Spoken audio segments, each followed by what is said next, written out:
The sound of laughter, sharp and cruel as broken glass, cut through the joyful music at the baby shower.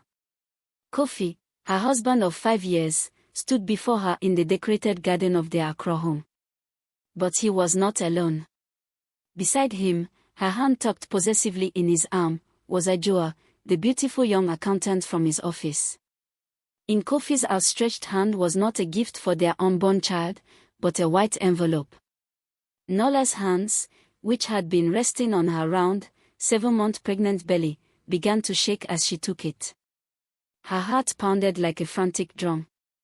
She pulled out the papers and read the words, "Divorce petition." The words seemed to tilt. Her tears fell, making dark spots on the legal words.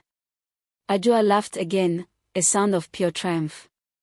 What Nola's husband didn't know, what his grinning mistress could never guess, was that the crying, pregnant woman before them was the secret owner of Golden Harvest Agro-Empire, the very company about to make Kofi a rich man with a multi-million-cedi deal. Tomorrow, he would walk into the most important meeting of his life. Would he recognize his wife when she sat across the table as his powerful, mysterious boss? 2 weeks earlier, in their sunny kitchen in East Legon, Accra, Nola had felt pure happiness. It was a bright Tuesday morning in March.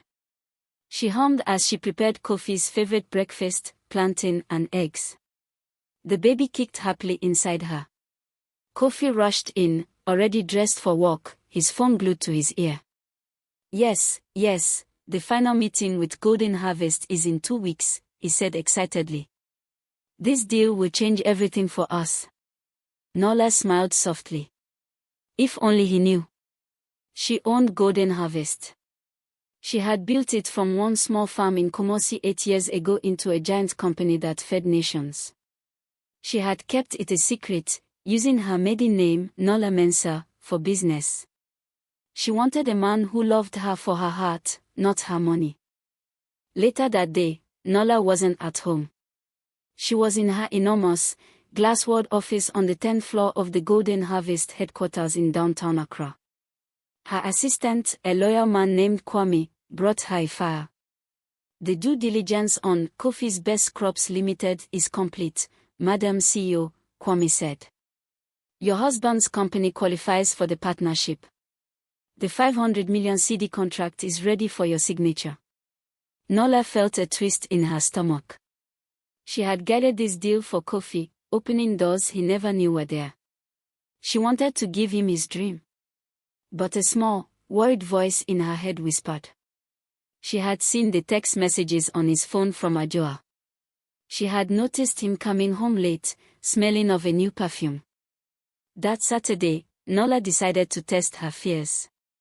She asked Kofi to come with her to the market to buy fabrics for the baby's nursery. He sighed, annoyed. Nola, I have to work. This Golden Harvest deal is all that matters. You handle the small things. He called Ajua right in front of her, his voice sweet. Yes, my love, I'll meet you at the office to practice the presentation. My love. The words were arrows in Nola's heart. She stood frozen in their living room as he left without a backward glance, her hand on her belly where their child slept. The baby shower planning was a happy distraction for Nola's family. Her mother and older sister, Oma, arrived at her house on a rainy Thursday afternoon, carrying bags of decorations. We will make it the most beautiful shower Accra has ever seen, Oma declared, hugging Nola. But Nola's smile was weak. She hadn't told them about her suspicions or her secret. She felt alone, trapped in a lie she had created. As they blew up blue and white balloons, Nola's phone buzzed. It was Kwame. Madam CEO, the final meeting is scheduled for 10 a.m., 2 days after the baby shower. Should I confirm? Nola took a deep breath. Yes, Kwame. Confirm it. The stage was set. The day of the baby shower arrived, a beautiful sunny Saturday in late March. The garden was perfect. Colorful umbrellas shaded tables laden with jollof rice, kelewele, and a huge cake shaped like a stalk. Friends and family laughed and danced to high-life music. Nola wore a beautiful flowing blue dress, her smile finally genuine as she felt the love around her. But Kofi was late. An hour late. Nola's phone was silent. Her heart started to sink. Little did she know, her husband was not stuck in traffic. He was with Ajua, rehearsing how he would end his marriage. The gate opened. Everyone cheered, thinking Kofi had arrived. But the cheer died in their throats. Kofi walked in, his face serious. And beside him, wearing a bold red dress and a smirk, was Ajua. The music stopped. The air grew cold. Nola's mother, Oma, stepped forward, her face confused. Kofi. Who is this? Kofi ignored her. He walked straight to Nola, who stood by the cake, her hands trembling. He pulled out the envelope. What happened next was the most shocking moment of Nola's life. After Kofi's cruel announcement and Ajua's mocking laughter, the garden was a tomb of silence. Kofi spoke, his voice cold. You will get this house, Nola. It's enough for you and the baby. You are good at domestic things. Leave the business to those who understand it. He looked at Ajua with pride. She is the kind of woman I need now. Nola cried silent tears, but deep inside, a fiery strength began to burn. She looked at the divorce papers, then at Kofi's arrogant face, and finally at Ajua's triumphant smile. She made a decision. She would not cry or beg. She would play her final card at the meeting he cared so much about. The guests left quietly, their joy stolen. Only Nola's sister Oma and her mother remained. They held her as she finally broke down, sobbing from the deepest pain. How could he? Oma cried angrily. Nola, through her tears, told them her secret. Mama, Oma. Golden harvest is mine. I am the CEO. The deal he wants, it's mine to give or take. Their shock was immense. Her mother held her face. My strong daughter. What will you do? Nola wiped her tears, her eyes hardening. I will go to that meeting. And he will see who he truly betrayed. The next morning, Sunday, Kofi did not come home. Nola sat in her quiet living room, the leftover balloons a sad reminder. She called Kwame. Kwame, she said, her voice now firm and clear, the voice of a CEO. Change the meeting venue. Move it to the main boardroom. And prepare the termination documents for Kofi's Best Crops Limited. Prepare everything. She looked out the window at the city where her empire stood. Today, she was a heartbroken wife. But tomorrow, Monday morning, she would be Nola Mensah, the trillionaire queen of Ghana's agriculture. And her husband's world was about to catch fire. Little did Kofi know, as he celebrated with Ajua in a fancy hotel, that his tomorrow held a thunderstorm he had created with his own two hands. Kofi adjusted his finest Kent print tie in the elevator mirror, his heart beating with wild ambition. The elevator was climbing to the top floor of the most powerful building in Accra, the Golden Harvest Agri-Empire headquarters. Today was Monday. Today, he would sign the deal that would make him a legend. Ajua stood beside him, glowing in a new, expensive dress. After this, my love, we will buy a house on the beach at Lebodi, she whispered. The doors opened to a breathtaking lobby of polished mahogany and green marble. A stern receptionist nodded. Mr. Kofi, the CEO is ready for you. Kofi puffed out his chest, took Ajua's hand, and walked toward the giant oak doors of the main boardroom. He pushed them open, a confident smile on his face. The smile died instantly. His blood turned to ice. Sitting at the head of the immense conference table, in a powerful green and gold Kent suit, was Nola, his pregnant wife. Her eyes were not red from crying. They were clear, sharp, and held the calm authority of a queen. Behind her stood Kwame, her assistant. Kofi's brain screamed. This was impossible. What was Nola doing here? For a long, terrifying second, the only sound was the hum of the air conditioner. Kofi stared, his mouth slightly open. Ajoa's grip on his arm tightened like a claw. Nola did not smile. She simply gestured to two empty chairs. Sister Kofi. Miss Ajoa. Please, sit. We have much to discuss regarding your company's proposal. Her voice was not the soft voice of his wife. It was the cool, commanding tone of a chief executive. It echoed in the silent room. Kofi stumbled into a chair, his legs weak. Nola, what magic is this? Is this a joke? Nola leaned forward slightly. The only joke, Kofi, was played on me yesterday at my baby shower. There is no magic here.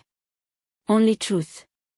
I am Nola Mensah, founder and CEO of Golden Harvest. She let the words hang in the air, watching as they shattered Kofi's world piece by piece. Ajoa was the first to break the silence with a nervous, high-pitched laugh. This is a trick. You are a housewife. You cook and clean. Kofi, tell her. But Kofi was staring at the wall behind Nola, where a large, framed photograph hung. It was a picture from a business magazine.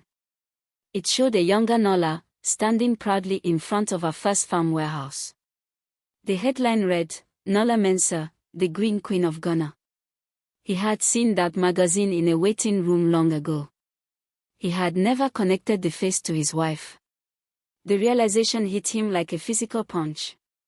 He had been bragging for months about a deal with a junior CEO, never knowing he was married to her. His face went pale with shame and dawning horror. Nola spoke again, her voice steady. For 5 years, Kofi, I loved you. I supported you. I even guided this company to your doorstep, giving you the contacts, the hints, the opportunities you thought you found yourself. She tapped a folder on the table. This is the 500 million cedi partnership contract you have been dreaming about. Kofi's eyes lit up with a flicker of desperate hope. But then Nola opened the folder. She slowly, deliberately, took a black stamp from Kwame. She pressed it onto the first page. In thick, red ink, the word appeared, terminated. But you chose to throw away my love for a woman who only wanted your success. You humiliated the mother of your child. So, this deal is dead. No. Kofi shouted, jumping to his feet. The chair screeched against the floor. You cannot do this. This is my life. My future. Kwame took a step forward, his expression protective. Nola remained seated, unshaken. I can, and I have, she said. But it is not just this deal. Golden Harvest is the main buyer for 70% of your company's crops. As of this moment, all our contracts with Kofi's Best Crops Limited are cancelled. She slid a stack of papers across the table. These are the termination notices for every single order. Kofi fell back into his chair, the numbers swimming before his eyes. Without Golden Harvest, his company would collapse in weeks. He would be bankrupt. He would be ruined. Ajoa suddenly stood up, her voice shrill with panic. This has nothing to do with me. I didn't know. Kofi lied to me. He said you were just a simple, boring woman. She pointed a trembling finger at Kofi. He is the one you should punish. Kofi looked at Ajoa, seeing her true character for the first time, a person who only cared for herself. His heart sank even further. Nola looked at Ajoa, her gaze piercing. You laughed at my tears. You called me simple. You thought you had won a prize.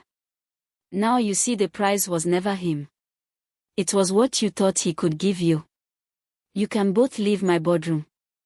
As the terrible truth fully settled, Kofi began to beg. His pride was gone.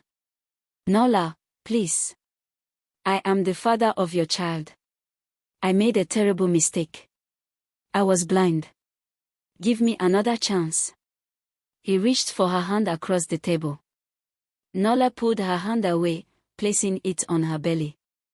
You remembered you were a father only after you lost your money, she said, her voice finally showing a crack of pain. You gave me divorce papers in front of our families. You chose her. That choice has consequences. She nodded to Kwame, who walked to the door and opened it. 2 security guards stood outside. Kofi and Ajua were led out of the grand boardroom, past the staring receptionist. The walk of shame felt like 1,000 miles. The elevator ride down was silent and heavy. Outside the glittering building, the bright Accra sun felt harsh. Ajua immediately turned on Kofi. You fool! You ruined everything, she shouted, before hailing a taxi and speeding away, leaving him alone on the busy sidewalk. Kofi stood there, his fine suit feeling like a costume. He had lost his wife, his child, his mistress, and his future, all in one morning. Back in the boardroom, Nola finally let out a long, shaky breath. The strong CEO mask slipped, and tears welled in her eyes. Kwame brought her a glass of water. You were magnificent, Madam CEO, he said gently. But now, you must rest. Nola cried, not from weakness, but from release. She cried for the love she had lost, for the dreams that were broken. But mixed with the tears was a new feeling, freedom. She was free from his lies. She was free to be herself, both a mother and a mogul. 3 months later, on a warm June morning, Nola Mensah stood on the balcony of her new home. It was a beautiful, spacious house in a quiet part of Aburi, overlooking the green hills. In her arms she cuddled her newborn son, Kojo, who slept peacefully. Her mother and sister Oma were inside, cooking a celebratory feast. Nola's company was stronger than ever. She had used her strength to protect herself and her child. Kofi's business had collapsed, as she knew it would. He had left Accra for a smaller city, to start again with nothing. Nola felt no joy in his suffering, only a quiet sadness for what could have been. She looked down at baby Kojo's face. My son, she whispered. I will teach you to be kind. I will teach you to be strong. And I will teach you to always respect others, no matter who they appear to be. The sun shone brightly on them, warming their skin. Nola's heart, once shattered, was healing. She had lost a husband, but she had found herself. And she knew, with unshakable certainty, that her future with her son was going to be truly golden.